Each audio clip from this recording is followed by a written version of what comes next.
காப்பா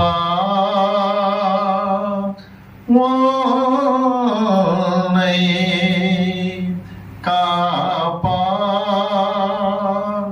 காத்திடுவா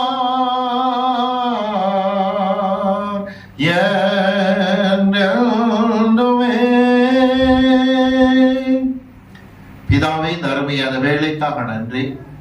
நீர் எங்களை காத்து கொண்டிருக்கிற தேவன், இனிமேலும் காக்கிற தேவன் என்று திட்டமாய் நம்பி இருக்கிறோம் அப்பா. இந்த மாதத்திற்கான வாக்குத்தத்த வார்த்தைகளை பகிர்ந்து கொள்ளும் பொழுது நீர்தாமே பேசுவீராக, இடைப்படுவீராக.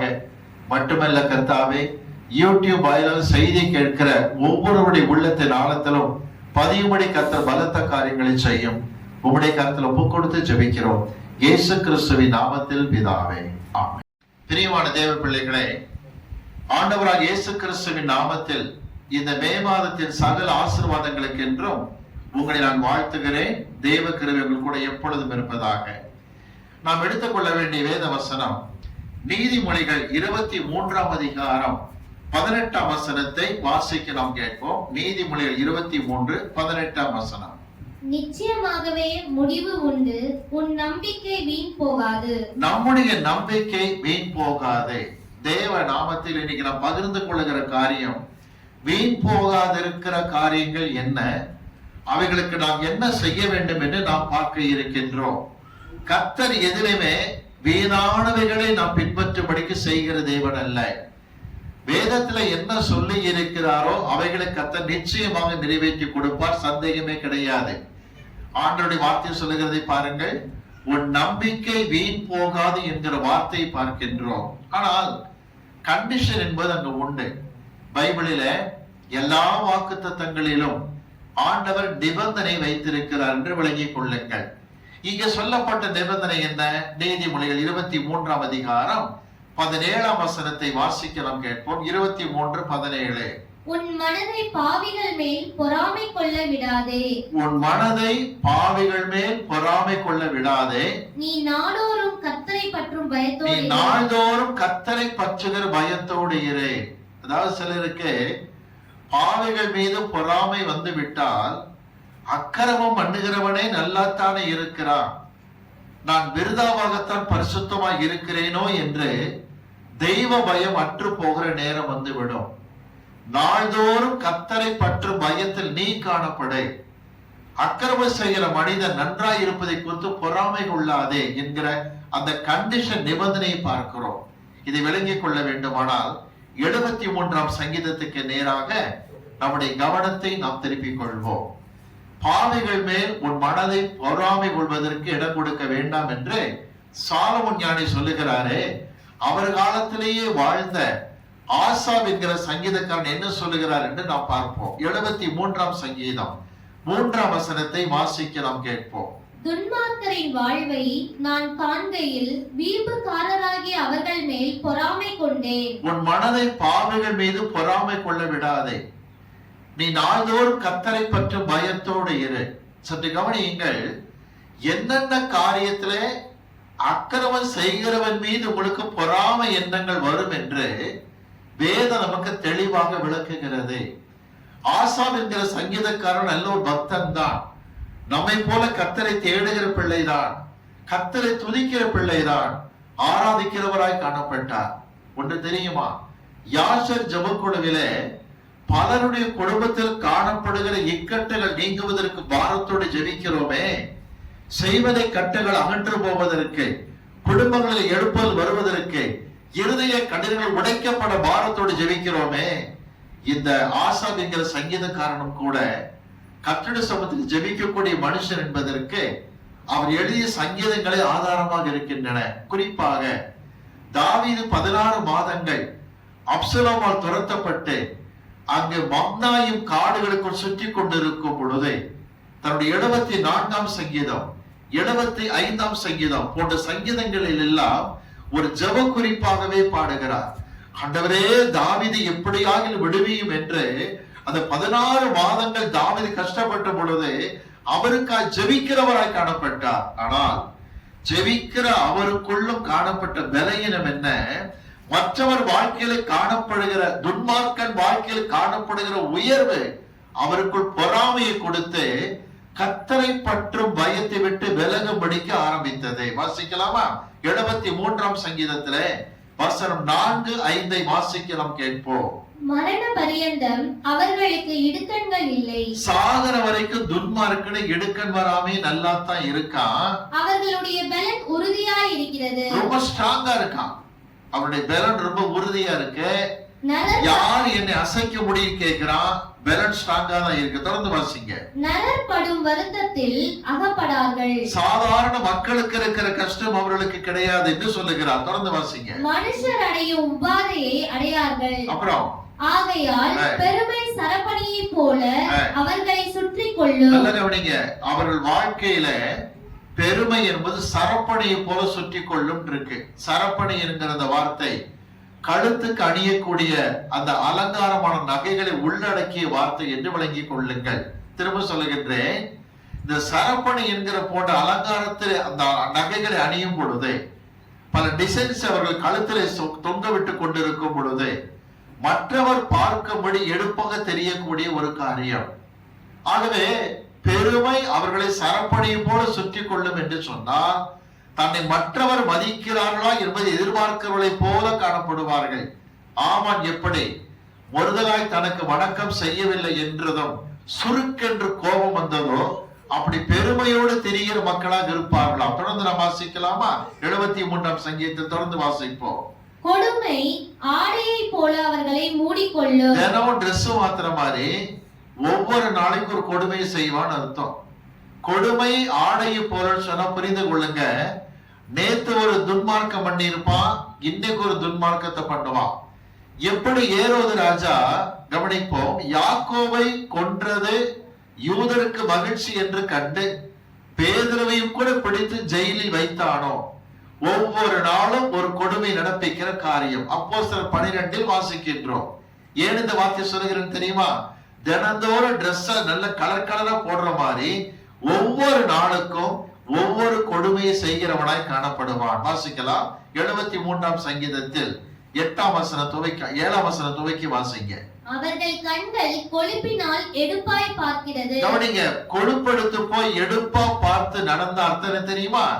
நம்மள மாதிரி நல்லவங்களை பார்த்தா, கற்றோட பிள்ளைகளை பார்த்தா துச்சமா பார்ப்பான். அற்ப பூச்சியை பார்க்கிற மாதிரி பார்ப்பான். என்றைக்கு ஏழைகளை, தேவ பிள்ளைகளை, ஊழியக்காரரை துச்சம் ஒரு பார்வை பார்க்கிறானோ, கண்களை கொழுப்பேறி போச்சுன்னு அர்த்தம். இதெல்லாம் ஆசாப் கவனிச்சுக்கிட்டே தான் இருக்கிறார். தொடர்ந்து வாசிங்க பார்ப்போம். அவர்கள் இருதயம் விரும்புவதிலும் அதிகமாய் நடந்தேறுகிறது.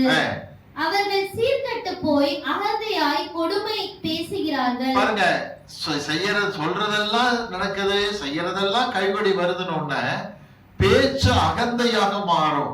இந்த ஏரியாவிலே பெரிய ஆள் நான் தெரியுமா அப்படிம்பாங்க. சின்ன விஷயத்துக்கெல்லாம் சண்டை போட ஆரம்பிப்பார்கள். சாதாரண காரியத்துக்கெல்லாம் தங்கள் மூதாதையரை இழுத்துக்கொண்டு தங்கள் பிறப்பிடமே இதுதான் என்று ஆரம்பித்து பயங்கரமாக அகந்தியாக பேசுகிற காரியத்தை செய்வார்கள். 11ஆம் வசனத்திலிருந்து வாசிப்போம். தேவனுக்கு அது எப்படி தெரியும்?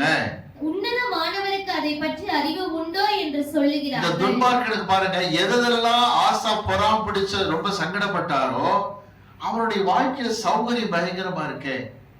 கொழுப்பினால் எடுப்பாய் பார்க்கிறானே, தினம் ஒரு அட்டகாசம் பண்ற, ட்ரெஸ் போடுற மாதிரி செஞ்சுட்டு உட்கார்ந்து இருக்கானே, அவன் செய்யறதெல்லாம் வாய்க்குதே, சாகர வரைக்கும் எந்த பிரச்சனை உனக்கு வரலையே. நல்லவங்களுக்கு, கத்தரை தேடுகிற மக்களுக்கு கூட வயசாயிட்ட சில பலகீனம் வரும். ஆனா அவனை பார்த்தா வயசான கூட எந்த பலகீனம் இல்லாம இருக்கிறானே, மரண பரியந்தம் ஸ்ட்ராங்கா இருக்கிற மாதிரி இருக்கான்னு சொல்லி பேசிக்கிட்டு 11ஆம் வசனம் சொல்லுகிறார், தெய்வ பயம் கொஞ்சம் கூட அவனுக்குள்ள இல்லையே சொல்லிட்டு 12ஆம் வசனம் பாருங்க. வசனம் 12. இதோ இவர்கள் துன்மார்க்கர், இவர்கள் என்றும் சுகஜீவிகளாய் இருந்து ஆஸ்தியை பெருக பண்ணுகிறார்கள். இப்படி எல்லாம் சொல்லி முடிச்சிட்டு கடைசியில் ஒரு பாயிண்ட்க்கு வந்துட்டார் பாருங்க. வசனம் 13, 14 வாசிப்போம். நான் விருதாவாகவே என் இருதயத்தை சுத்தம் பண்ணி, விருதாவாத்தா சுத்தமா நடக்கிற போல இருக்கு. அப்புறம் குற்றம் இல்லாமல் கைகளை கழுவி கழுவினேன். நாள்தோறும் நான் பாதிக்கப்பட்டும் காலைதோறும் தண்டிக்கப்பட்டும் இருக்கிறேன். காலைதோறும் நான் தண்டிக்கப்பட்டிருக்கிறேன். என்ன பாயிண்ட்க்கு வந்துட்டார் தெரியுமா? அதாவது உன் மனதை பாவிகள் மேல் பொறாமை கொள்ள விடாதே. பொறாமை கொள்ள ஆரம்பிச்சுட்டேன்னா உன் இருதயம் கர்த்தரை பற்றி பயத்தை விட்டு விலகி போக ஆரம்பிக்கும். அதைத்தான் இவர் ஆரம்பிச்சார். நான் விருதாவாத்தான் பைபிள் படிக்கிறேன், விருதாவாத்தான் ஞானஸ்நானம் எடுத்திருக்கிறேன், விருதாவாத்தான் கர்த்தரை தேடணும், மணிக்கணக்கா ஜெபிக்கிறேனே, எனக்குத்தானே போராட்டம், அக்கிரமம் செய்கிறவனைப்பார் நன்றாகத்தானே இருக்கான்னு சொல்லும் பொழுதே கர்த்தரை பற்றும் பயம் கொஞ்சம் கொஞ்சமாய் குறைய ஆரம்பிக்கும். ஆகவே தான் சாலமோன் ஞானி சொல்லுகிறார், உன் மனதை பாவிகள் மீது பொறாமை கொள்ள விட்டால் கர்த்தரை பற்றிய பயம் குறைய ஆரம்பித்து விடும், ஜாக்கிரதை என்று எச்சரிக்கின்றார். வாசிக்கலாமா? எடுத்துக்கொள்வோம். நீதிமொழிகள் 23ஆம் அதிகாரத்தில் 17ஆம் வசனத்தை வாசிப்போம். உன் மனதை பாவிகள் மேல் பொறாமை கொள்ள விடாதே, நீ நாடோறும் கர்த்தரை பற்றும் பயத்தோடு இரு. அந்த பயமானது விலகி போகாதபடிக்கு ஜாக்கிரதையாக இரு. இப்ப நம்ம வாசிக்கலாம். ஆசாப் இப்படிலாம் யோசிச்சாலும் கூட கடைசியில முடிவு பண்ணிட்டாரு. இது ஏன் இப்படி நடக்குது? துன்மார்க்கமா ஜீவிக்கிறவன் நல்லாத்தானே இருக்கிறான், ஊராரே அவனை புகழ்ந்து பேசுற மாதிரி நடந்துக்கிறானே என்று சொல்லி உள்ளத்தில் விசனப்பட்டவர் ஒன்று செய்தார். என்ன தெரியுமா செய்தார்? வாசிப்போம். 73ஆம் சங்கீதத்தில் 16ஆம் வசனம் 17ஆம் வசனத்தை வாசிப்போம். இதை அறியும்படிக்கு யோசித்து பார்த்தேன், இதை தெரிந்து கொள்வதற்கு யோசனை பண்ணி பார்த்தேன். நான் தேவனுடைய பரிசுத்த ஸ்தலத்திற்குள் பிரவேசித்து, நல்ல கவனிங்க, கர்த்தருடைய பரிசுத்தமான ஸ்தலத்தில் நீங்க எல்லாம் உட்கார்ந்து இருக்கிற இடம் பரிசுத்தமான ஸ்தலம். தேவ ஆலயத்தில் நான் நுழைந்து, வாசிங்க, அவர்கள் முடிவை கவனித்து உணரும் அளவும், அந்த துன்மார்க்கருடைய முடிவை கவனித்து உணரும் அளவும் அது என் பார்வைக்கு விசனமாய் இருந்தது. அவன் செய்யறதெல்லாம் எனக்கு வேதனையா தான் காணப்பட்டுச்சு. தொடர்ந்து வாசிக்க பார்ப்போம். நிச்சயமாகவே நீர் அவர்களை சறுக்கலான இடங்களில் நிறுத்தி, இப்பதான் புரியுது. சர்ச்சில் வச்சு ஜெபம் பண்ணும்போது அவன் நிக்கிறதே சறுக்கல்ல தான் நின்னுகிட்டு இருக்கான். அவன் ஆடுற டான்ஸ் எங்க ஆடிக்கிட்டு இருக்கிறான்? சறுக்கல் ஆடிக்கிட்டு இருக்கான்னு அர்த்தம். தொடர்ந்து வாசிங்க. பாலான இடங்களில் விழ பண்ணுகிறீர். கரெக்டா பாலான இடத்துல போய் என்ன செஞ்சிருவான்? விழுந்துருவான். தொடர்ந்து வாசிங்க பாப்போம். அவர்கள் ஒரு நிமிஷத்தில் எவ்வளவு பாலாய் போகிறார்கள். ஒரே நிமிஷத்துல பாலாய் போகிற அந்த ஆக்கினை துன்மார்க்கனுக்கு நிச்சயமாக வரும். வாசிங்க பாப்போம். பயங்கரங்களால் அழிந்து நிர்மூலமாகிறார்கள். தொடர்ந்து வாசிங்க. நித்திரை தெளிந்த உடனே சொப்பனம் ஒளிவது போல் ஆண்டவரே நீர் விழிக்கும் போது அவர்கள் வேஷத்தை இகழுவீர். கவனிங்க, கர்த்தர் நியாய தீர்ப்பு கொடுக்கிற நேரத்துல அவன் போட்ட வேஷத்தை கர்த்தர் களைய பண்ணுவார். 23ஆம் வசனம் வாசிங்க பாப்போம். ஆனாலும் நான் எப்பொழுதும் உம்மோடு இருக்கிறேன். இப்ப நமக்கு நம்பிக்கை என்ன தெரியுமா? உன் நம்பிக்கை வீண் போகாது. எப்பொழுது வீண் போகாது தெரியுமா? வீண் போகாத நம்பிக்கையாக இருக்கணும்னா, சர்ச்சுக்கு வரீங்க, எனக்கு இந்த பிரச்சனையெல்லாம் விடுதலை ஆகணும், என் குடும்பம் நல்லா இருக்கணும் விரும்புறீங்களா? நிச்சயமாக முடிவு உண்டு. உங்க நம்பிக்கை வீண் போகாது. ஆனா செய்ய வேண்டியது என்ன? மனதை பாவிகள் மேல் பொறாமை கொள்ள விடாம சர்ச்சுக்குள்ள வந்து ஜெபம் பண்ணும் பொழுது, இப்படி எல்லாம் நடக்குதப்பா அக்கம் பக்கத்துல, எப்பதான் முடிவு இருக்கும்னு கர்த்தர்ட்ட உப்பு கொடுத்து ஜெபம் பண்ற நீங்க என்ன அறிக்கை செய்யணும் தெரியுமா? 73ஆம் சங்கீதம் 23ஆம் வசனத்தை வாசிங்க. ஆனாலும் நான் எப்பொழுதும் உம்மோடு இருக்கிறேன். நான் எப்பொழுதும் உங்க கூட தான் இருக்கேன் ஆண்டவரே. அப்புறம் என் வலது கையை பிடித்து தாங்குகிறீர். புரிஞ்சுக்கிட்டீங்களா? கர்த்தர் நம்முடைய கரத்தை பிடித்து தாங்குகிறார்னு சொல்றார். நான் அடிக்கடி பிரசங்கத்துல சொல்ற உதாரணம் இதுதான். கவனிங்க, தகப்பனுடைய கைய குழந்தை பிடிச்சுக்கிட்டு போச்சுன்னா வலிக்கு விழுகிறதுக்கு வாய்ப்பு இருக்கு. ஆனா பிள்ளையோட கையை அப்பா பிடிச்சுக்கிட்டாருன்னா தடுமாறினாலும் அப்பா என்ன செஞ்சிருவாரு? தூக்கிடுவார். அப்ப என்ன சொல்றாரு தாவீது? என் கையை நீர் பிடித்திருக்கிறீர் அப்பாங்கிற. நல்லா புரிஞ்சுக்கிடுங்க. ஆக என்றைக்கு உங்களுக்கு நம்பிக்கை என்ன தெரியுமா? என்னதான் விசனமான காரியம் சுத்தி நடந்துகிட்டு இருந்தாலும் ஆலயத்துக்குள்ள வந்து அவங்க எல்லாம் சொல்லி ஜெபம் பண்ணும் பொழுது உங்களுக்குள்ள நம்பிக்கை என்ன தெரியுமா வருதுன்னா, என்னுடைய வலது கையை அவர் பிடித்துக் கொண்டிருக்கிறார், என்னுடைய வலக்கரத்தை அவர் தாங்கி கொண்டிருக்கிறார். இது மனசுக்குள்ள கரெக்டா பதிஞ்சிருச்சுன்னா வாக்குத்தத்தம் நிறைவேறும். நிச்சயமாக முடிவு உண்டு. உன் நம்பிக்கை வீண் போகாது. அடுத்து நான் பார்க்க 2வது காரியம், நம்முடைய வாழ்க்கையில கர்த்தர் கொடுத்திருக்கிற நல்ல பெயர். சற்று கவனிக்கிறீங்களா? கர்த்தர் கொடுத்திருக்கிற நல்ல பெயர், என்றைக்கு மாறாதிருக்கிற நல்ல பெயர், அதுக்கு பைபிள் கொடுக்கப்பட்ட சுருக்கமான வார்த்தை மகிமை என்று சொல்லி புரிந்து கொள்ளுங்கள். பைபிள்ல கவனிங்க, மகிமை என்று வருகிற இடத்தில் சில இடங்களிலே அவர் பிரசன்னத்தை குறிக்கிற மாதிரி காணப்படும். வாசிக்க பார்ப்போம். லூக்கா சுவிசேஷம் 2ஆம் அதிகாரம் எடுத்துக்கொள்ளுங்கள். லூக்கா 2ஆம் அதிகாரம் 9ஆம் வசனத்தை நாம் வாசிக்க கேட்போம். லூக்கா 2:9. அவ்வேளையில் கர்த்தருடைய தூதன் அவர்களிடத்தில் வந்து நின்றான். கர்த்தருடைய மகிமை அவர்களை சுற்றிலும் பிரகாசித்தது. அவருடைய பிரசன்னத்தை குறிக்கிற வார்த்தை மகிமை. கவனிக்கிறீங்களா?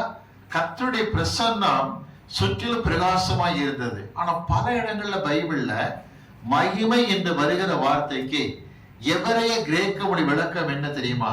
அழியாத கீர்த்தி, அழியாத நற்பெயர். இந்த கீர்த்திங்கிற வார்த்தைக்கு அர்த்தம் புரிஞ்சுக்கிடுங்க. தேவனுக்கு மகிமை தரக்கூடிய புகழ்ச்சின்னு அர்த்தம். திரும்ப சொல்றேன், கீர்த்தி என்கிற வார்த்தைக்கு சரியான பொருள் தேவனுக்கு மகிமை தரக்கூடிய புகழ்ச்சின்னு அர்த்தம். எடுத்து வாசிக்கிறீங்களா? மார்க்கு சுவிசேஷம் 1ஆம் அதிகாரம் 28ஆம் வசனத்தை வாசிக்க நாம் கேட்போம். மார்க்கு 1:28. உடனே அது முதல் அவருடைய கீர்த்தி கலிலேயா நாடெங்கும் பிரசித்தமாயிற்று. கலிலேயா நாடெங்கும் இயேசுவின் கீர்த்தி பிரசித்தமாயிற்று. கவனிங்க, தேவனுக்கு மகிமை உண்டாக்குகிற புகழ்ச்சி கலிலேயா நாடெங்கும் பரவியது. ஒரு விஷயம் புரிஞ்சுக்கிடுங்க, உங்களை பத்தி நல்ல பெயரை கர்த்தர் சமுதாயத்தில் ஏற்படுத்தி இருப்பார். ஆனால் நமக்கு இருக்கிற பெயரை கெடுப்பதற்கு சில பேர் நிற்கும் போது உள்ளத்துல சோர்ந்துடாதீங்க. எங்க எனக்கு இருக்கக்கூடிய தேவன் கொடுத்த மகிமை கெட்டு போய் விடுமோ என்று கலங்க வேண்டிய அவசியம் இல்லை. இதுக்கு இயேசு கிறிஸ்து கொடுக்கிற விளக்கத்துக்கு வரலாமா? யோவான் சுவிசேஷம் 8ஆம் அதிகாரத்துக்கு வாருங்கள். யோவான் 8ஆம் அதிகாரம் 54ஆம் வசனத்தை வாசிப்போம். 54. யோவான் 8:54. இயேசு பிரதியுத்தரமாய், என்னை நானே மகிமைப்படுத்தினால் அந்த மகிமை வீணா இருக்கும். அந்த மகிமை வீணாத்தான் போகும். என் பிதா என்னை மகிமைப்படுத்துகிறவர் அவரை உங்கள் தேவன் என்று நீங்கள் சொல்லுகிறீர்கள். அவரைத்தான் உங்கள் தேவனாக சொல்லுகிறீர்கள். கொஞ்சம் நல்ல கவனிங்க. என்னை குறித்து நானே மகிமைப்படுத்தினால் மகிமை வீணாகத்தான் போகும். அத்தனை தெரியுமா? நான் பிதாவை மகிமைப்படுத்துகிறபடினால் எனக்கு இருக்கிற மகிமை ஒரு நாள் ஒழிந்து போவதில்லை என்பது பொருளாகும். ஒரு விஷயம் புரிந்து கொள்ளுங்க, தேவன் நமக்கு செஞ்சிருக்கிற காரியங்கள் எல்லாம் ஞாபகத்துக்கு கொண்டு வரும் பொழுது உமது மகிமைக்காக என்கிற வார்த்தைகள் சொல்ல வேண்டும். உதாரணம் சொல்ல பாருங்க, நிறைய பேருக்கு போன் பண்ணி சாட்சி கொடுக்கும் போது நேர்ல சொல்லும் போது சொல்லுவாங்க, பைபிள் காலேஜில் வந்து உட்கார்ந்து எந்த ஒரு கொஸ்டினோட இருக்கிறேன்றத கர்த்தர் தெரிஞ்சு அதைத்தான் முதல் பாயிண்ட கர்த்தர் பேசுவார். பாஸ்டர், உங்களுக்கு கர்த்தர் கொடுத்த பெரிய கிருபை அதுதான். பைக்ல நானே ஃப்ரெண்டு வரும்போது சில காரியம் பேசிக்கிட்டே வருவோம், அது உங்களுக்கு தெரியாது. ஆனா பைக்கை நிறுத்திட்டு உள்ள வந்து உட்கார்ந்து இருப்போம். ஃபர்ஸ்ட் பாயிண்ட் அதை தான் நீங்க ஆரம்பிப்பீங்க. சில சகோதரிகள் சொல்லுவாங்க, எங்க வீடுகளை கேமரா செட் பண்ணி வச்ச மாதிரி பேசுறீங்க அப்படிம்பாங்க. இதெல்லாம் சொல்ல சொல்ல என் உள்ளத்தில் நினைத்து செய்வேன், தேவனுக்கே மகிமை உண்டாகுதா? கர்த்தருக்கே மகிமை, கர்த்தருக்கே மகிமை. இப்படி கர்த்தருக்கு மகிமையாகவே எல்லாவற்றையும் செலுத்தி கொண்டு வரும் பொழுது நல்லா புரிஞ்சு கொள்ளுங்க, என் சந்தேகம் தீர்ந்துச்சுமாங்க, என்னோட கர்த்தர் பேசினாருமாங்க, வெகு நாள் கேள்விக்கு விட கிடைச்சதுமாங்க. கர்த்தரை மகிமைப்படுத்த நமக்கு இருக்கிற பெயரை கர்த்தர் காப்பாற்றுகிறவராக இருக்கிறார். என்னை நானே மகிமைப்படுத்தினால் அந்த மகிமை வீணாய் இருக்கும். நம்மை மகிமைப்படுத்துகிறவர் யாரு? ஆண்டவராகிய இயேசு செய்கிறார். பிதா குமாரனை மகிமைப்படுத்தியது போல இன்றைக்கு ஆவியானவர் நம்மை கொண்டு கிறிஸ்துவை மகிமைப்படுத்தி கொண்டே வருகிறார். நாம் கிறிஸ்துவை மகிமைப்படுத்த நமக்கு இருக்கிற நல்ல பெயர் ஒழியாதபடிக்கு அவரை காக்கிறவராக இருக்கிறார் என்று விளங்கிக் கொள்ளுங்கள். ஒரு விஷயம் புரிந்து கொள்ளுகிறீர்களா? நமக்கு இருக்கிற பெயர் கெட்டுடுமோ, நம்ம பெயரை நாரடிச்சிருவாங்களோன்னு சொல்லி பயப்படுகிற தேவ பிள்ளைகள் உண்டு. இன்னைக்கு நான் ஆணைத்தரமாய் சொல்லி தருகிறேன், நீங்கள் எல்லாவற்றையும் கர்த்தரை மகிமைப்படுத்த எல்லாவற்றையும் கர்த்தரின் மகிமையை தேட தேட தேட மறந்து விட வேண்டாம். உங்களுக்கு இருக்கிற நற்பெயர் ஒரு நாளும் மாறவே மாறாது. அதை ஒழிக்க யாராலும் முடியாது என்று விளங்கிக் கொள்ளுங்கள். நானே ஒரு சாட்சியா நின்று கொண்டிருக்கின்றேன். எத்தனை தெரியுமா கேவலமாக சிலவர் பேசினார்கள். செய்யாத காரியத்தை செய்ததாக, நடக்காததை நடந்ததாக பேசிய மக்கள் உண்டு. எல்லாம் பேசிக்கிட்டே வருவாங்க. நான் கர்த்தருக்கு நீங்க தைரியமாக இருப்பேன், ஆண்டவரே நான் செய்யறது உங்க ஊழியத்தை நீர் பொறுப்பேற்றுக் கொள்ளுமப்பா என்று ஜெபத்தோடு ஊழியங்களை செய்ய செய்ய கர்த்தர் மகிமைப்பட ஆரம்பித்தார். இதோட ஊழியம் முடிஞ்சது. இவன் ஃபீல்டில் இருக்க மாட்டான், கவனிங்க, இவன் ஊழிய களத்துல இருக்க மாட்டான்னு பேசினாங்க. ஆனா கர்த்தர் பாருங்க, பேச பேச பேசத்தான் ஊழிய எல்லைகளை விரிவுபடுத்தி கொடுத்தார். நிறைய சென்டர்ஸ் கர்த்தர் ஓபன் பண்ணினார். திரும்ப சொல்லுகின்றேன், நமக்கென்று கர்த்தர் கொடுத்திருக்கிற பெயர்களை ஒரு நாளும் மாற்றவே முடியாது. ஒரு கண்டிஷன் என்ன தெரியுமா? நமக்கு வருகிற மகிமையை நாம் தேடுகிறதில்லை, கர்த்தரை மாத்திர மகிமைப்படுத்தினால் போதும். ஆனா ஒண்ணு, இந்த மாதிரி நீங்க நல்லா கர்த்தருக்கு மகிமையா ஊழியம் பண்ணும் போது தப்பா பேசாம இருப்பாங்கன்னு கேட்டா நிச்சயமா பேசுவாங்க. வாசிக்கலாமா? யோவான் சுவிசேஷம் 12ஆம் அதிகாரம் எடுத்துக்கொள்வோம். யோவான் சுவிசேஷம் 12ஆம் அதிகாரம் 19ஆம் வசனத்தை நாம் வாசிக்க கேட்போம். யோவான் 12:19 வாசிக்க நாம் கேட்போம். அப்பொழுது பரிசேயர் ஒருவரை ஒருவர் நோக்கி, நீங்கள் செய்கிறதெல்லாம் வீண் என்று அறிகிறதில்லையா? இதோ உலகமே அவனுக்கு பின் சென்று போயிற்று என்றார்கள். இந்த உலகமே பின் சென்று போயிற்று, வீணாத்தான் பிரயாசப்படுறீங்கன்னு பரிசேயர் சொல்ல ஆரம்பிச்சாங்க. ஒரு விஷயம் புரிஞ்சுக்கிறீங்களா?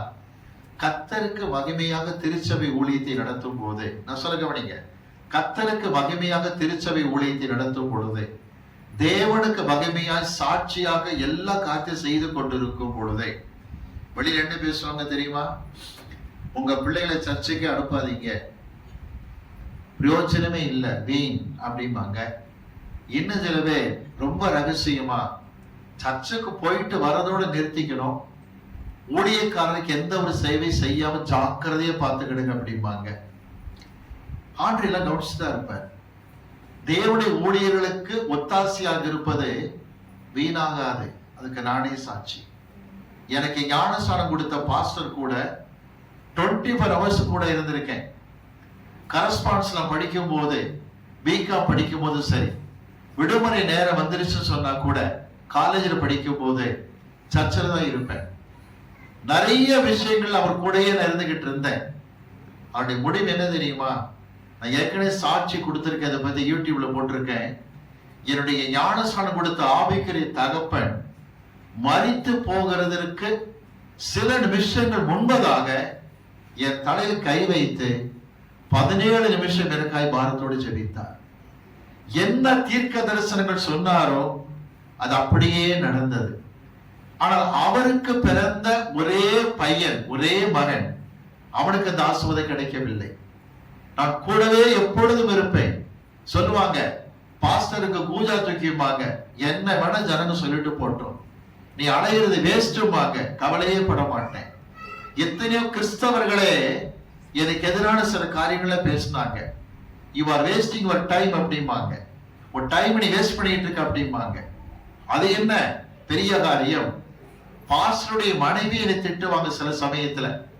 எத்தனையோ ஊழியம் கணக்கு வந்து 2 நாளா பாஸ்டர் உட்கார்ந்து அவர் கால் அமுக்கி விட்டு அவர்கிட்ட ஆலோசனை கேட்டுட்டு இருக்க, கிழவங்கிட்ட போய் எப்படிமாங்க. பாஸ்டர் நம்ம வயசுல குறைஞ்சவங்க, அவங்களும் வயசானவங்க தான். என்ன சொன்னாலும் சரி, எதுவுமே வீண் போகல, எதுவுமே வீண் போகல. என்னுடைய பாஸ்டர் வாழ்க்கையில பார்த்த காரியம் என்ன தெரியுமா? அவர் என்ன ஆலோசனை கொடுத்தாலும் ஒரு வார்த்தை கடைசியில் முடிப்பார், கர்த்தருக்கு மகிமை உண்டாகட்டும் அப்படிம்பார். அது நல்லா நான் கத்துக்கிட்டேன். ஆலோசனை கொடுத்த பிறகு ஜெபிக்கிற பழக்கம் என்ன தெரியுமா? தேவனே உங்களுக்கே மகிமை உண்டாவதாக.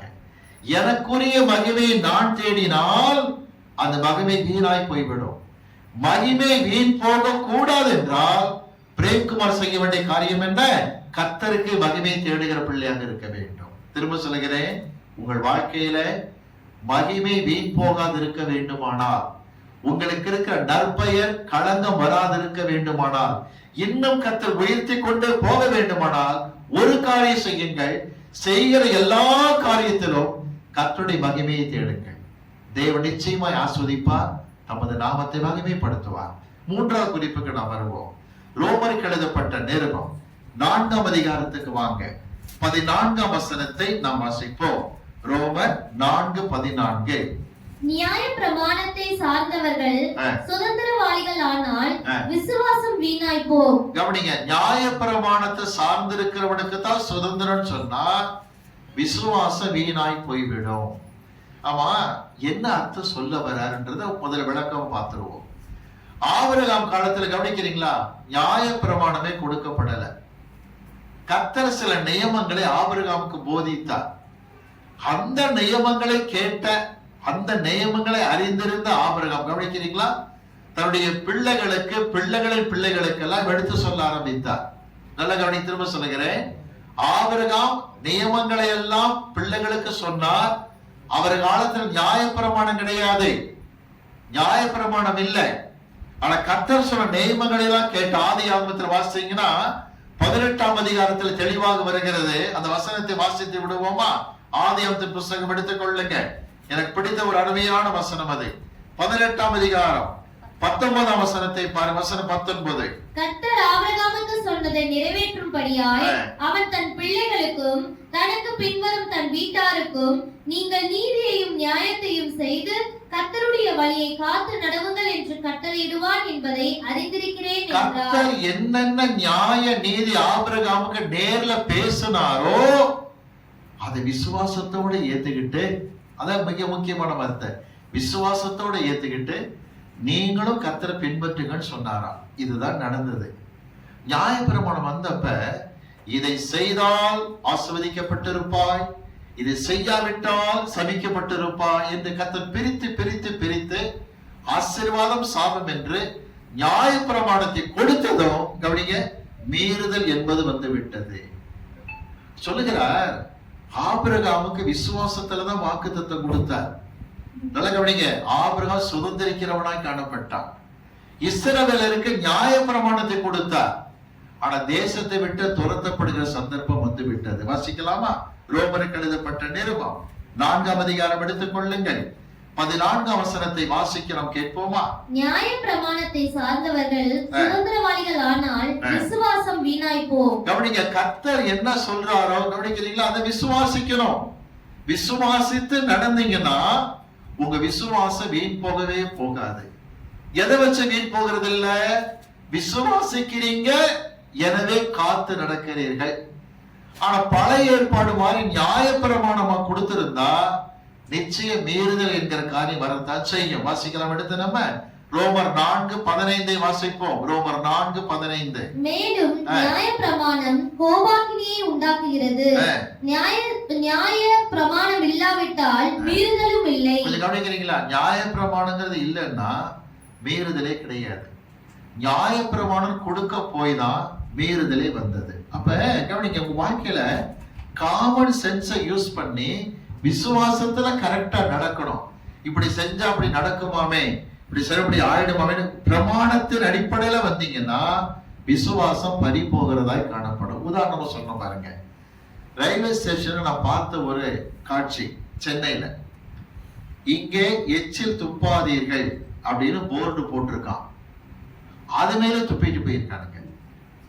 சொல்ல புரியுது உங்களுக்கு?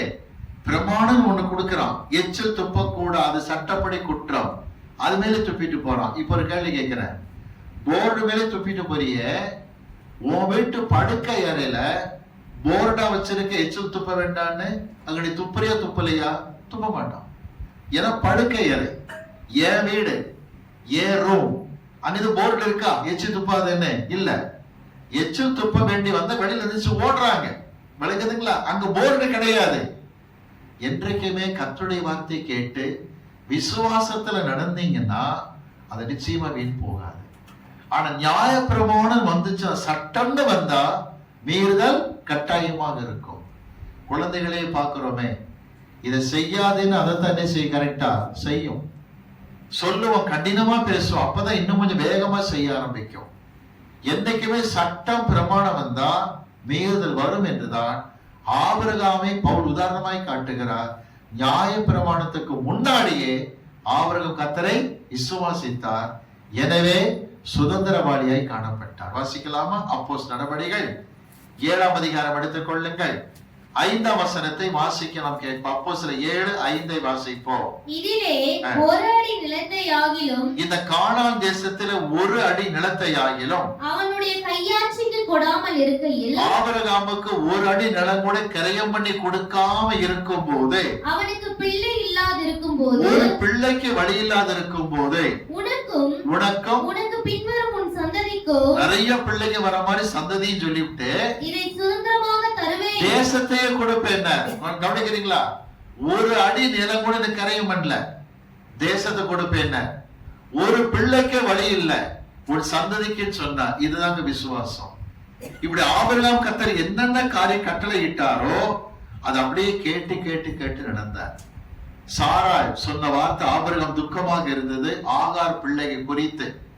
கர்த்தர் சொன்னார், சாராய் சொல்வதை கேள், அடிமை பெண்ணையும் அந்த குமாரனையும் அனுப்பிவிடு. உடனே ஆபிரகாம் கீழ்ப்படிந்து அனுப்பிவிட்டார். இதுல கவனிங்க, பிரமாணங்கிறது வரல, விசுவாசம் அதிகமாய் வந்தது. எனவே தான் புதிய ஏற்பாட்டு காலத்தில் வாழ்கிற நமக்கு என்ன வார்த்தை கொடுத்திருக்காங்க தெரியுமா? நீங்களும் நானும் பிரசங்கத்துல கேட்கறதும், கவனிக்கிறீங்களா? பிரசங்கத்துல கேட்கறதும் வசனத்துல புரிஞ்சு கொடுக்கிற சத்தியங்களுக்கு என்ன பேர் கொடுத்திருக்காங்கன்னா சுயாதீன பிரமாணம். சொல்லுங்க பாப்பா. சுயாதீன பிரமாணம் என்ன தெரியுமா? கை கொண்டால் இந்த ஆசீர்வாதம் இருக்கு, கை கொள்ளதால் பிரச்சனை இருக்கு தெரிஞ்ச பிறகு அதை செலக்ட் பண்ற யாரு இருக்கு? நம்ம கிட்ட தான் காணப்படுது. இப்ப ஓய்வு நாள்ல எந்த வேலையும் செய்யாதேன்னா ஒருத்த வேலை செஞ்சு விறகு பொறுக்கணும், உடனே கல்லால் அடிச்சு கொண்டுட்டாங்க. புரியுதா உங்களுக்கு என்னன்னு? நமக்கு இப்ப அப்படி கிடையாது. ஆண்டவர் எடுத்து காட்டுகிறார், இதை செய்தால் இது நடக்கும், இதை கை கொள்ளலாம் அது நடக்கும். சூஸ் பண்றது யார்கிட்ட இருக்கு? நம்ம கிட்ட தான் இருக்குன்னு ஆண்டு விட்டுட்டார். வாசிக்கலாமா? யாக்கோபு எழுதிய நிருபம் 1ஆம் அதிகாரம் எடுத்துக் கொள்ளுங்கள். யாக்கோபு எழுதிய நிருபம் 1ஆம் அதிகாரம் 25ஆம் வசனத்தை வாசிக்கலாம் கேட்போம். வசனம் 25. சுயாதீன பிரமாணமாகிய பூரண பிரமாணத்தை உற்று பார்த்துனா ஆராய்ந்து பார்த்து, அதிலே நிலைத்திருக்கிறவனே, அதுல எவன் நிலைச்சிருக்கிறானோ, கேட்கிறதை மறக்கிறவனாயிராமல் அதற்கேற்ற கிரியை செய்கிறவனாயிருந்து, அதை கேட்டு கிரியை செய்கிறவனாயிருந்து தன் செய்கையில் பாக்கியவானாயிருப்பான். செய்யறதெல்லாம் பாக்கியமாக இருக்கும். ஒரு வார்த்தை புரிஞ்சுக்கிட்டீங்களா? நீங்களும் கையில வச்சிருக்கிற இந்த சத்திய வேதம் சுயாதீன பிரமாணமாய் இருக்கிறது. கை கொண்டால் இந்த ஆசீர்வாதம், கை கொள்ளாவிட்டால் இந்த காரியம் என்று சொல்லிவிட்டு உடனடி தண்டனை கர்த்தர் வழங்குகிறது இல்லை, சுயாதீனத்துக்கு விட்டு விட்டார். விளங்குதுங்களா? மனம் திரும்புங்கள், பரலோகராஜ் சமீபித்திருக்கிறதுங்கிற. மனம் திரும்பினா பரலோகம் போவேன்னு அர்த்தம். மனம் திரும்பல சொல்லி 24 hours ஆயிடுச்சு, மனம் திரும்ப ஆண்டு ஓங்கி அடிச்சிருறது இல்ல, சான்ஸ் கொடுத்திருக்க. சுயாதீனத்தை கர்த்தர் கொடுத்து செலக்ட் பண்ணி கர்த்தர் கொடுத்திருக்கிறார். ரோமருக்கு எழுதப்பட்ட நிருபத்துல இதைத்தான் பார்க்கிறோம். கவனிங்க, நம்முடைய விசுவாசம் வீணாய் போகக்கூடாது என்றால், கவனிங்க, சுதந்திரவாளியாய் இருக்க வேண்டும் என்றால் நியாய பிரமாணம் அல்ல, சுயாதீன பிரமாணமே என்று விளங்கிக் கொள்ளுங்கள். இப்ப வாசிக்கலாமா? யாக்கோபு எழுதிய நிருபத்துல 1ஆம் அதிகாரம் 26ஆம் வசனத்தை வாசிப்போம். யாக்கோபு 1:26. உங்களில் ஒருவன் தன் நாவை அடக்காமல் தன் இருதயத்தை வஞ்சித்து தன்னை தேவ பக்தி உள்ளவன் என்று எண்ணினால் அவனுடைய தேவ பக்தி வீணா இருக்கும். தேவ பக்தி வீணா போக கூடாதுன்னு சொன்னா, எந்த அளவுக்கு பைபிளை நீங்க படிக்கிறீங்களோ, சத்தியத்தை தியானிக்கிறீங்களோ, கொஞ்சம் கவனிங்க, அந்த அளவுக்கு நாவடக்கம் தேவைப்படுகிறது. சிலர் வாழ்க்கையில பார்த்திருக்கீங்களா? நல்ல மணிக்கணக்க பைபிளை படிப்பாங்க, ஆனா வாயை திறந்து வாயை அலச ஆரம்பிச்சாங்கன்னா ஊரையே போட்டு குட்டையில குழப்பிடுவாங்க. என்ன நீ பைபிள்ல மணிக்கணக்கா தியானிக்கிற பிள்ளையாக இருந்தாலும், தேவபக்தியை வெளிப்படுத்துகிற பிள்ளையாக இருந்தாலும், பேச்சுல ஒரு ஒழுங்கு மட்டும் இல்லைன்னு போச்சுன்னா ஒரு தேவ பக்தியை கர்த்தர் வீண் என்றுதான் சொல்லுகின்றார். பைபிள் மணிக்கணக்கா படிச்சு என்ன பிரயோஜனம்? மணிக்கணக்கா ஜெபம் பண்ணி என்ன பிரயோஜனம்? பேசுகிற பேச்சுல கவனமாக இருக்கணும். நேத்து ஒரு பேச்சு, இன்னைக்கு ஒரு பேச்சு, காலையில ஒரு வார்த்தை சொல்றது, மாத்தி சாயங்காலம் வேற மாதிரி சொல்றது, இந்த மாதிரி காரியங்கள் வாழ்க்கையில் இருக்குமானால் மாறுபாடான நான் உள்ளவன் கர்த்தருக்கு அருவருப்பானவன் என்று சாலமோன் ஞானி சொல்லுகிறார். திரும்ப சொல்லுகிறேன், வேதத்தை வாசிங்க, விசுவாசத்துல காணப்படுங்க, சுயாதீன பிரமாணத்தை ஏத்துக்கிடுங்க, ஆபிரகாம் மாதிரி நடந்துக்கிடுங்க. விசுவாசம் வீண் போகாதே, தேவ பக்தி வீணாக போகக்கூடாது என்றால் நாவை ஜாக்கிரதையாய் காத்துக்கொள்ளுங்கள். நான் வாய் இருக்குங்கிறதுக்காக இஷ்டம் போல பேசுகிற காரியம் இருக்குமானால் உன் தேவ பக்தி வீணாய் இருக்கும். இப்ப கடைசியில் என்ன சொல்லுவீங்க? எனக்கு இன்னும் ஜெப வாழ்க்கை பத்தல. எப்படி பத்தோம்? மணிக்கணக்கா ஜெபிச்சாலும், திறப்பின் வாசல்ல ஜெபிச்சாலும், முழு இரவுமே நீ அழுது ஜெபிச்சாலும் நாவடக்கம் இல்லைன்னு சொன்னா உன் தேவ பக்தி வீண் என்றுதான் வேதம் தெளிவாய் சொல்லுகிறது. மிகுந்த கவனமாக இருப்போம். நல்லது பிரியமானவர்களே, 1 கொரிந்தியர் 15ஆம் அதிகாரத்துக்கு வரலாமா? 1 கொரிந்தியர் 15ஆம் அதிகாரம் 17ஆம் வசனத்தை வாசிப்போம். 1 கொரிந்தியர் 15:17 வாசிக்க நாம் கேட்போம். கிறிஸ்து எழுந்திராவிட்டால் உங்கள் விசுவாசம் வீணாய் இருக்கும், நீங்கள் இன்னும் உங்கள் பாவங்களில் இருப்பீர்கள். கவனிங்க, கிறிஸ்து உயிர் தெழலன்னு சொன்னா உங்க விசுவாசம் என் விசுவாசம் என்னவா இருக்கும்? வீணாத்தான் போயிடும். ஆமா, எதை வச்சு இந்த வார்த்தை இணைக்கிறாரு? கொஞ்சம் தெளிவா வாசிக்கலாமா? நம்ம எல்லாரும் வசனத்தை பாருங்க. 1 கொரிந்தியர் 15:12 வாசி. 12ஆம் வசனம் வாசிங்க. கிறிஸ்து மரித்தோரிலிருந்து எழுந்தார் என்று பிரசங்கிக்கப்பட்டிருக்க மரித்தோரின் உயிர்த்தெழுதல் இல்லை என்று உங்களில் சிலர் எப்படி சொல்லலாம்? இயேசு கிறிஸ்து உயிர்த்தெழுதல் எப்படி பிரசங்கம் பண்றீங்க? இயேசு உயிர்த்தெழுந்தாருங்க என்று பவுல் மிகுந்த தெளிவா சொல்லிட்டு அந்த உயிர்த்தெழுதலை எதுல வந்து இணைக்கிறார் தெரியுமா? நீங்களும் நானும் எடுத்து கொள்ளப்படக்கூடிய வருகையில கொண்டாந்து முடிச்சிட்டார். தொடர்ந்து வாசிங்க பாப்போம்.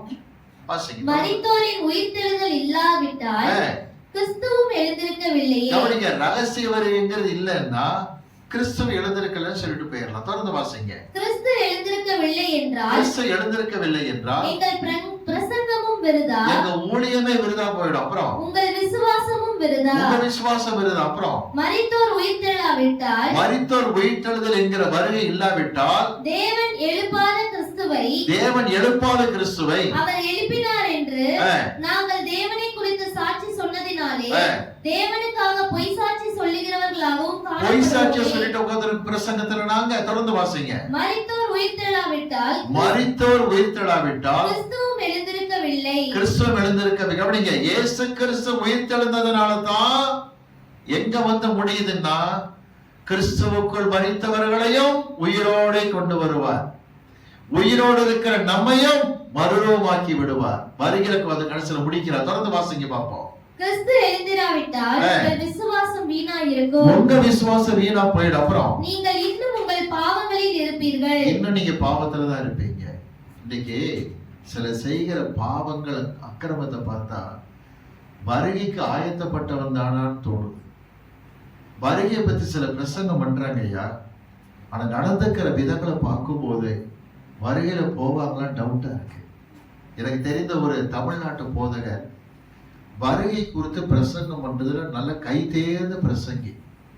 அப்படி நிக்க வச்சா போதும், அப்படியே மனப்பாடமா 3 மணி நேரம் 4 மணி நேரம் பேசிக்கிட்டே இருப்பேன். ஒரு நாள் துக்கத்தோடு சில ஊழியக்காரரை பார்த்து சொன்னார். அவர் சொல்லும் பொழுது நானும் அங்க இருந்தேன். என்ன வார்த்தை சொன்னார் தெரியுமா? வருகை குறித்து பிரசங்கிக்கிறதுலேயே இந்தியாவிலேயே 2வது பிரசங்கி என்று எனக்கு பட்டம் கொடுத்திருக்காங்க.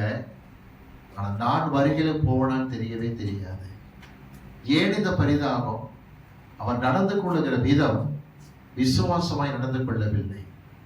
பழைய பாவ சுபாவங்கள், கவனிங்க, பழைய சில காரியங்கள் வாழ்க்கையில் அப்படியே வைத்துக் கொண்டு இயேசு வருகிறார்னா பிரயோஜனமே இல்லை. வேடிக்கை சொல்வாங்க, ஒரு பிரபலமான சோப்பு கம்பெனி தமிழ்நாட்டில் காணப்பட்டது. விளம்பரங்கள் எல்லாம் பார்க்கும் போது எப்பேற்பட்ட அழுக்கையும் நீக்குவது எங்கள் சோப்பு விளம்பரப்படுத்தினாங்க. உண்மையிலேயே அந்த சோப்பை யூஸ் பண்ணா வெகு நாள் இருக்கிற எண்ணெய் பசு கூட போகிற மாதிரி அழுக்க நீக்குகிற சோப்பா இருந்தது. ஒரு சில கல்லூரி மாணவர்கள் டூர் ப்ரோக்ராம் வச்சு அந்த சோப்பு கம்பெனி விசிட் பண்ணாங்க. அந்த கம்பெனியா சுத்தி பார்த்தாங்க சோப்பு எப்படி தயாரிக்கிறாங்கன்னு. நேர்த்தியாக இருந்தது. தொழிலாளர்கள் தங்கி இருக்கிற அந்த காலனி பகுதிக்கு, அந்த குவார்டர்ஸ் பகுதிக்கு வந்தாங்க டூர் போனவங்க. அங்க பார்த்தா வெளியில துணிகள்லாம் தொங்குது. தொழிலாளர் உடுத்துகிற பனியன் முதற்கொண்டு சில துணிகள் அழுக்காக தொங்கி கொண்டிருந்தன.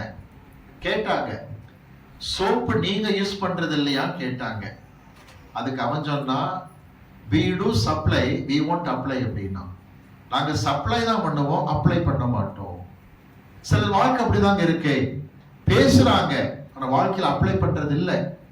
ஆக உயிர்த்தெழுதல இல்லைன்னு பேசாத, கிறிஸ்து உயிர்த்தெழுந்தார். எதுல வந்து முடியுது? நாம் நாளைக்கு மறுரூபம் ஆவதிலும் நமக்கு பிரியமாய் கர்த்தருக்குள் மரித்தவர்கள் உயிரோடு எழுந்திருப்பதிலும் அது முடிகிறபடியினால் விசுவாசம் வீண் போகவே வீண் போகாது. விசுவாசம் வீண் போகாது இருக்க வேண்டுமானால், கவனிங்க, விசுவாசம் வீண் போகாது இருக்க வேண்டுமானால், நம்பிக்கை வீண் போகாது இருக்க வேண்டுமானால் சத்திய வசனத்தை கை கொள்ளுகிற பிள்ளைகளாக இருங்கள், நாவை அடக்குகிற பிள்ளைகளாக இருங்கள். மட்டுமல்ல, கிறிஸ்துவின் உயிர்த்தெழுதலை விசுவாசிக்கிற பிள்ளைகளாக இருங்கள். கடைசி குறிப்புக்கு வருகிறேன். நாம் செய்கிற ஊழியங்கள் வீணாய் போகக்கூடாது என்றால் பவுல் சொல்லுகிற காரியம் என்ன? 1 கொரிந்தியர் 1ஆம் அதிகாரம் எடுத்துக் கொள்ளுங்கள். 1 கொரிந்தியர் 1:17 வசனத்தை வாசிக்கலாம், கேட்போம். 1 கொரிந்தியர் 1:17. ஞான ஸ்நானத்தை கொடுக்கும்படி கிறிஸ்து என்னை அனுப்பவில்லை, சுவிசேஷத்தை பிரசங்கிக்கவே அனுப்பினார். கிறிஸ்துவின் சிலுவை வீணாய் போகாதபடிக்கு, கிறிஸ்துவின் சிலுவை பற்றியதான அந்த உபதேசமானது வீணாய் போகாதபடிக்கு சாதுரிய ஞானம் இல்லாமல் பிரசங்கிக்கவே அனுப்பினார். இதை கேட்டுக்கொண்டிருக்கிற உங்களுக்கு நான் சொல்லுகிறேன், யூடியூப் வாயிலா கேட்கிற எல்லா ஊழியக்காரர்களுக்கும், ஜூமில இணைந்திருக்கக்கூடிய எல்லா தேவ பிள்ளைகளுக்கு நான் சொல்லுகிறேன், கர்த்தரை பற்றியதான அந்த வார்த்தைகளை பேசும் பொழுது தயவு செய்து எப்படி யோசிக்க கூடாது, அதிகமான படிப்பு படிக்கலையே, பெரிய பெரிய படிப்பு நான் படிக்கிற யோசிக்க கூடாது. பவுல் கற்காத கல்வியா, பவுல் படிக்காத படிப்பா?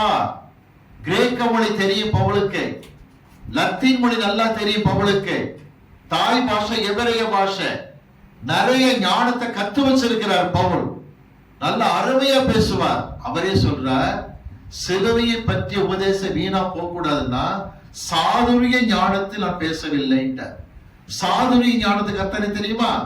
கிரேக்க மொழி கொடுக்கிற விளக்கம் உலக பிரகாரமான பிரெயின், உலக மூளையை குறிக்கிற வார்த்தை. ஐயா, யதார்த்தமா பேசுங்க, யதார்த்தமா பேசுங்க. ஒரு உதாரணம் சொல்லுகிறேன். இயேசுவின் சீஷர்களிலேயே பள்ளிக்கூடமே போகாத ஒரு சீஷர் உண்டானால் யோவான் என்பவர் தான். மார்பில் சாய்ந்து கொண்டு அன்பான சீஷன் தான். படிப்பறிவே கிடையாது யோவானுக்கு, பள்ளிக்கூடம் போனதில்லை.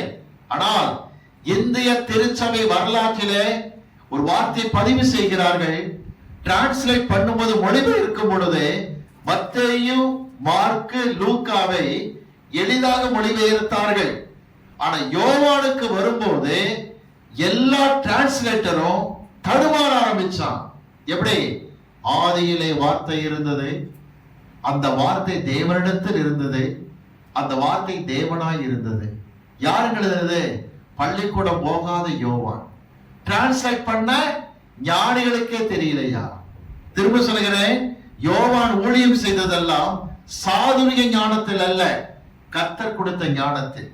பவுல் நல்ல பிரசங்கம் பண்ணக்கூடிய நிறைய கிரேக்க மொழி தத்துவ ஞானம் தெரிஞ்சு வச்சவர். அவரே சொல்றார், சிலுவையை பற்றி உபதேசம் வீணா போகக்கூடாதுன்னா உலக ஞானம் பிரயோஜனம் இல்லைன்ட்டார். வாசிக்கலாம். அடுத்து நம்ம 1 கொரிந்தியர் 1ஆம் அதிகாரம் எடுத்துக் கொள்ளுங்கள். 20ஆம் வசனத்திலே 3 கேள்வி கேட்கிறார் பாருங்கள். 1 கொரிந்தியர் 1:20. ஞானி எங்கே? ஃபர்ஸ்ட் ஆஃப் ஆல் பாருங்க, ஞானி எங்கே என்ற வார்த்தையை கேட்க. ஞானி எங்கே? கவனிங்க, உலக பிரகாரமான ஞானி எங்கே? வாசிக்கலாம். எடுத்து நம்ம இத அடையாளம் வச்சுக்கிடுங்க, இன்னொரு திருப்புங்க. மத்தேயு சுவிசேஷம் 11ஆம் அதிகாரம், மத்தேயு சுவிசேஷம் 11ஆம் அதிகாரம். எந்த இடத்துல ஞானம் கிரிய செய்யலங்கிறத கர்த்தரை எடுத்து காட்டுறாரு. 2 சந்தர்ப்பத்துல காட்டுகிறார். வாசிங்க பார்ப்போம். மத்தேயு 11ஆம் அதிகாரம் எடுத்துக் கொள்ளுங்கள். 20ஆம் வசனத்தை வாசிக்கலாம், கேட்போம். அப்பொழுது தமது பலத்த செய்கைகளினால் அதிகமானவைகளை செய்ய கண்ட பட்டணங்கள் மனம் திரும்பாமற் போனபடியினால் அவைகளை அவர் கடிந்து கொள்ள தொடங்கினார். சத்தியத்தை நல்லா பிரசங்கம் பண்ணி, கவனிக்கிறீங்களா? மனம் திரும்புதலே பார்க்காத பட்டணங்களை கர்த்தர் கடிந்து கொள்ளும் போது என்ன வார்த்தை பயன்படுத்தினார் தெரியுமா? வாசிங்க பாப்போம். 25ஆம் வசனம், 26ஆம் வசனம், 25, 26 வசனங்கள். அந்த சமயத்திலே இயேசு சொன்னது, பிதாவே, வானத்திற்கும் பூமிக்கும் ஆண்டவரே, இவைகளை ஞானிகளுக்கும் கல்விமான்களுக்கும் உலக ஞானிகளுக்கு கல்விமான்களுக்கும் மறைத்து பாலகருக்கு வெளிப்படுத்தினபடியால் உம்மை ஸ்தோத்திரிக்கிறேன். ஆம் பிதாவே, இப்படி செய்வது உம்முடைய திருவுளத்திற்கு பிரியமாய் இருந்தது. 52 வருஷத்துக்கு மேல ஊழியம் பண்றேன். வசனத்தின் அடிப்படையில் சாட்சியம் சொல்றேன். படிப்பறிவே இல்லாதவனுக்கு சத்தியம் சொல்லும் பொழுது சீக்கிரம் மனம் திரும்பிடுறாங்க. ஐயா ஏத்துக்கிறையான்னு. நல்லா படிச்சவங்கிட்ட பேசுறது ரொம்ப கஷ்டமான காரியம். இயேசு சொல்லுகிறார், பட்டணங்களை குறித்து கடிந்து கொள்ளும் பொழுது மனம் திரும்புதல இல்லையே என்று சொல்லும் பொழுது, ஐயா பிதாவே, ஞானிகளுக்கெல்லாம் மறைச்சிட்டீங்க, பாலகருக்கு வெளிப்படுத்தி நிரப்பா. இங்க அமர்ந்திருக்கு நீங்க புரிந்து கொள்ளுங்க. உங்களை விட சொந்த பந்தங்கள்ல படிச்சவன் நிறைய பேர் இருக்கான். நான் சொல்ல கவனிக்கிறீங்களா? உங்களை விட சொந்த பந்தங்கள படிச்சவன் நிறைய பேர் இருக்கிறான். 24 hours இங்கிலீஷ்லயே பேசுவான், இங்கிலீஷ்லயே பார்த்துக்கிட்டு இருப்பான். ஆனா நீங்க மனம் திரும்பி கர்த்தருக்குள்ள இருக்கிறீங்கன்னா உலக ஞானம் கை கொடுக்கல. விளங்குதுங்களா? அவனு சொல்லுகிறார், ஞானி எங்கே? ஞானிகளுக்கு மறைத்து பாலகராகி நமக்கு வெளிப்படுத்தினார். ஒன்று மனம் திரும்புதல்ல. அடுத்து வாசிக்கலாமா? லூக்கா சுவிசேஷம் 10ஆம் அதிகாரத்துக்கு வாங்க தயவு செய்து. லூக்கா சுவிசேஷம் 10ஆம் அதிகாரம் 20, 21 வசனங்களை வாசிக்க கேட்பேன். 20ஆம் வசனம், 21ஆம் வசனம். ஆகிலும் ஆவிகள் உங்களுக்கு கீழ்ப்படிகிறதற்காக நீங்கள் சந்தோஷப்படாமல் உங்கள் நாமங்கள் பரலோகத்தில் எழுதியிருக்கிறதற்காக சந்தோஷப்படுங்கள். பிசாசு ஓடுது ஆண்டவரே. உங்க பேரை சொன்னோன்னே அசுத்தாவி ஓடுதுன்னாங்க. இந்த பாரு, பிசாசு ஓடுறதுக்கா சந்தோஷப்படாத. உன் நாம எங்க இருக்கு? ஜீவ புஸ்தகத்துல இருக்குன்னு சொல்லிட்டு அடுத்த வார்த்தை வாசிக்க பார்ப்போம். அந்த வேளையில் இயேசு ஆவியிலே கலிகூர்ந்து, பிதாவே, வானத்திற்கும் பூமிக்கும் ஆண்டவரே, இவைகளை நீர் ஞானிகளுக்கும் கல்விமான்களுக்கும் மறைத்து பாலகருக்கு வெளிப்படுத்தினபடியால் உம்மை ஸ்தோத்திரிக்கிறேன். அப்புறம், ஆம் பிதாவே, இப்படி செய்வது உம்முடைய திருவுளத்திற்கு பிரியமாய் இருந்தது. ஒரு இடத்துல அசுத்தாவி பிடிச்சு அலைக்கழிக்கப்படுறாங்கன்னா அதை விரட்டுறதுக்கு நீங்க MABA படிச்சுட்டு வர வேண்டிய அவசியம் இல்லை. கர்த்தருடைய வல்லமை கூட இருக்குமானா, கவனிங்க, ஞானிகள் கூட செய்ய முடியாததை நீங்கள் சாதிக்க முடியும். ஆண்டு சொல்லுகிறார், மனம் திரும்பதில்ல, உனக்கு உலக ஞானமா கை கொடுத்தது. அனுப்புனே ஊழியத்துக்கு போயிட்டு வந்து பேயெல்லாம் ஓடுதுங்கிறிய, உலக ஞானமா கை கொடுத்தது இல்ல. ஒரு புரிஞ்சுக்கிடுங்க, ஞானி எங்கே? திரும்ப சொல்லுகிறேன், கர்த்தருடைய ஊழியமானது வீண் போகாது இருக்க வேண்டுமானால் உலக ஞானத்தை நம்ப வேண்டாம் என்று சொல்லுகிறேன். உலக ஞானத்தை அல்ல, கர்த்தர் கொடுக்கிற ஞானத்தை செயல்படுங்கள். வாசிக்கலாமா? 1 கொரிந்தியர் 1:20 ஞானி எங்கே என்று கேள்வி கேட்டார். அடுத்த வாசகம் 20ஆம் வசனத்துல, வேதபாரகன் எங்கே? பழைய ஏற்பாட்டை கரைச்சு குடிச்ச வேதபாரகன் எங்கேன்னு கேட்கிறார். வாசிக்கலாம். அடுத்து நம்ம மத்தேயு சுவிசேஷம் 22ஆம் அதிகாரம், மத்தேயு 22ஆம் அதிகாரம் 45ஆம் வசனம், 46ஆம் வசனத்தை வாசிங்க. தாவீது அவரை ஆண்டவர் என்று சொல்லி இருக்க, அவனுக்கு அவர் குமாரனாய் இருப்பது எப்படி என்றார். அதற்கு மாறுதரமாக ஒருவனும் அவருக்கு ஒரு வார்த்தையும் சொல்ல கூடாதிருந்தது. அன்று முதல் ஒருவனும் அவரிடத்தில் கேள்வி கேட்க துணியவில்லை. பழைய ஏற்பாட்டு வேதபாரகன் கவனிக்கிறீங்களா? பழைய ஏற்பாட்டு பரிசையெல்லாம் கரைச்சு குடிச்சதா சொல்லிக்கிறான தவிர கர்த்தரை கேட்ட கேள்வி பதில் சொல்ல முடியல. பவுல் கேட்கிறார், வேதபாரகன் எங்கே? எங்கே நான் கேட்கிற பவுலாங்க? உதாரணம் சொல்ல பாருங்க. தாவீது ஒரு தரிசனம் கண்டார். என்ன தரிசனம் தெரியுமா? பிதாவுடைய வலது பார்சத்திலே குமாரன் போய் அமர்ந்திருக்கிற காரியத்தை பார்த்தார். உயிர்த்தெழுந்த கிறிஸ்து அமர்ந்திருக்கும் போது பிதா சொல்றார், இயேசு கிறிஸ்துவ பார்த்து, கர்த்தரின் ஆண்டவரை நோக்கி ஆரம்பிக்கிறார். நான் உங்க சத்துருக்களை பாதபடியாக்கி போடுற வரைக்கும் கவனிங்க, என் வலது பாசம் உட்காருங்கன்னு சொன்னாரு. நான் கண்டேங்கிறார் தாவீது. இதை இயேசு கிறிஸ்து எடுத்து காட்டிட்டு, மேசியா தாவீதின் குமாரன்னு ஒத்துக்கிறீங்களே, நான் கேட்கிற கேள்வி, தாவீதின் குமாரனா இருக்க தாவீதை அவர் ஆண்டவன்னு சொன்னார்னு கேட்டார். பதில் சொல்ல தெரியலையே. பவுல் கேட்கிறார், வேதபாரகன் எங்கே? சிம்பிளா சொல்லி இருக்கணும். என்ன? நாளாகமப்படி இயேசு கிறிஸ்து மனித குமாரன் தான், தாவீதின் குமாரன் தான். ஞானஸ்நானம் எடுத்து கரையேறும் பொழுது ஆவியானவர் புறா வடிவத்துல வந்து இறங்க பிதா சொல்லுகிறார் என்னுடைய நேசகுமாரன். இது சொல்ல தெரியல. என்னைக்குமே அரசியல் பண்ற வேலைதான் பரிசேய வேதபாரகனுக்கு. எந்த சர்ச்சை எடுத்துக்கிடுங்க, எந்த ஜெபக்கூடத்தை எடுத்துக்கிடுங்க, அது பாரம்பரிய சபையோ பல வருடத்து சபையோ எந்த சர்ச்சாக இருந்தாலும் சரி, அரசியல் பண்றவனுக்கு பைபிள் ஆழம் புரியாது.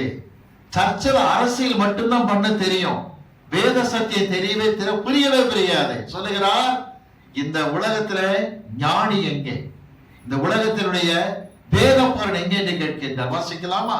1 கொரிந்தியர் 1ஆம் அதிகாரத்திலே 1 கொரிந்தியர் 1ஆம் அதிகாரத்திலே 20ஆம் வசனத்தின் கடைசி கேள்விக்கு வாங்க. பிரபஞ்ச தர்க்க சாஸ்திரி எங்கே? கவனிக்கிறீங்களா? இன்னைக்கு சில கிறிஸ்தவங்களை கவனிங்க, பிரபஞ்சம் என்று ஓடிக்கொண்டிருக்கிற கிறுக்கன்களா இருக்கானுங்க. கவனிச்சுக்கிடுங்க. பிரபஞ்சத்தின் அந்தகார லோகாதிபதி என்று பிசாசைத்தான் பைபிள்ல போட்டிருக்கு. ஆனா சில பேர் நீர் நெருப்பு காற்று சொல்லி பிரபஞ்சம் என்று பூமியை குறித்து சில காரியத்தை நம்புறாங்க. அது வடிகட்டின முட்டாள் என்று விளங்கிக் கொள்ளுங்கள். பைபிள் போட்டிருக்கு, பிரபஞ்சத்தை குறித்து இருக்கிற காரியங்கள் எல்லாம் தொகுத்துக்கிட்டு தர்க்கம் என்ற ஆட்கள் அந்த நாட்கள்ல இருந்தாங்க. கேள்வி என்ன தெரியுமா? பிரபஞ்சத்து தர்க்க சாஸ்திரி எங்கே? வாசிக்கலாமா? அப்போஸ்தலர் நடபடி திருப்பிக்கிடுங்க 6ஆம் அதிகாரம். அப்போஸ்தலர் நடபடிகள் 6ஆம் அதிகாரம் 9ஆம் 10ஆம் வசனத்தை வாசிக்கிறோம், கேட்போம். அப்பொழுது லிபர்த்தீனர் ஆலயத்தை சேர்ந்தவர்களிலும் சிரேனே பட்டணத்தாரிலும் அலெக்சாந்திரியா பட்டணத்தாரிலும் சிலிசியா நாட்டாரிலும் ஆசியா தேசத்தாரிலும் சிலர் எழும்பி ஸ்தேவானோட தர்க்கம் பண்ணினார்கள். இத்தனை நாடுகள்ல இருந்து வந்திருக்கிற தர்க்க சாஸ்திரிகள் கவனிங்க, ஸ்தேவாட்ட தர்க்கம் பண்ண ஆரம்பிச்சாங்க. அடுத்த வசனம் வாசிங்க. அவன் பேசின ஞானத்தையும், ஸ்தேவான் பேசின ஞானத்தையும் ஆவியையும் எதிர்த்து நிற்க அவர்களால் கூடாமல் போயிற்று. எங்கே தர்க்க சாஸ்திரி? பிரபஞ்சத்து தர்க்க சாஸ்திரி எங்கே? பிரபஞ்சம் என்று பேசுவானால் வடிகட்டின மூடன் அவன் தான் என்று விளங்கிக் கொள்ளுங்கள். திரும்ப எச்சரிக்கையாக சொல்லுகின்றேன். பவுல் 3 கேள்வி கேட்கின்றார். ஞானி எங்கே? பரிசேய வேதபாரகன் எங்கே? தர்க்க சாஸ்திரி எங்கே? ஐயா, என் பிரசங்கம் வீணா போக கூடாதுன்னு சொன்னா சாதுரிய ஞானம் எல்லாம் பிரசங்கிக்கு கர்த்தரனை அனுப்பி இருக்கின்றார். ஒரு விஷயம் புரிஞ்சுக்கிடுங்க, மற்றவன மாதிரி நல்ல பெரிய படிப்பாளியா இல்லையே என்று பிரசங்கிக்கிற நீங்கள் உள்ளத்திலே கவலைப்பட வேண்டாம். ஆண்டவருக்கு கவனிங்க, யோவான் மாதிரி பள்ளிக்கூடம் போகாத ஆட்களாக இருந்தாலும் வல்லமையாய் சுவிசேஷத்தை எழுத செய்வார். பேதுரு மாதிரி பள்ளிக்கூடம் போகாத ஆட்களாக இருந்தாலும் நீங்க பண்ற பிரசங்கத்துல 3000 பேர் மனம் திரும்புகிற காரியத்தை கர்த்தர் செய்வார். திரும்ப சொல்லுகிறேன், பெரிய பெரிய படிப்பெல்லாம் படிச்சுட்டு வந்து பிரசங்கம் பண்றாங்க. ஆனா இருக்கிற ரட்சிப்பை இழந்து போயிடலாம். ஆனா பேதுரு பள்ளிக்கூடமே போனதில்லை.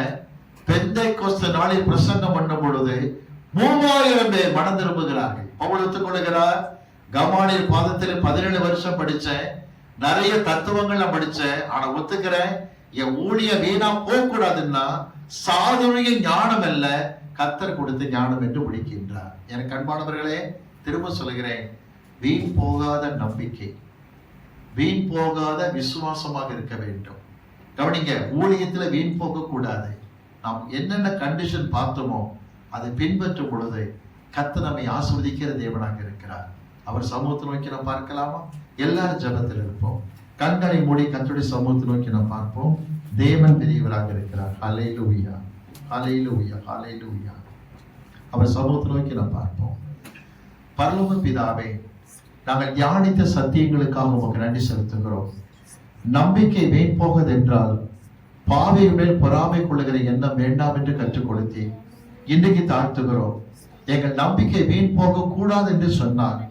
எந்த ஒரு துன்மார்க்கனை பார்த்து பொறாமை கொள்ளாதபடிக்கு கர்த்தரிடத்தில் வாரத்தை வைத்து விடத்தக்க உதவி செய்திருக்கிறோம். எங்களுக்கு இருக்கிற பெயர் அழியக்கூடாது என்று சொன்னால், கர்த்தருக்கென்று மகிமையாக விளங்க வேண்டும் என்று சொன்னால், நாங்கள் எல்லாவற்றிலும் கர்த்தரையே மகிமைப்படுத்துகிற பிள்ளைகளாக இருக்க உதவி செய்வீராக. புசித்தாலும் குடித்தாலும் எதை செய்தாலும் கர்த்தருடைய மகிமைக்காகவே செய்யத்தக்கதா உதவி செய்யும்.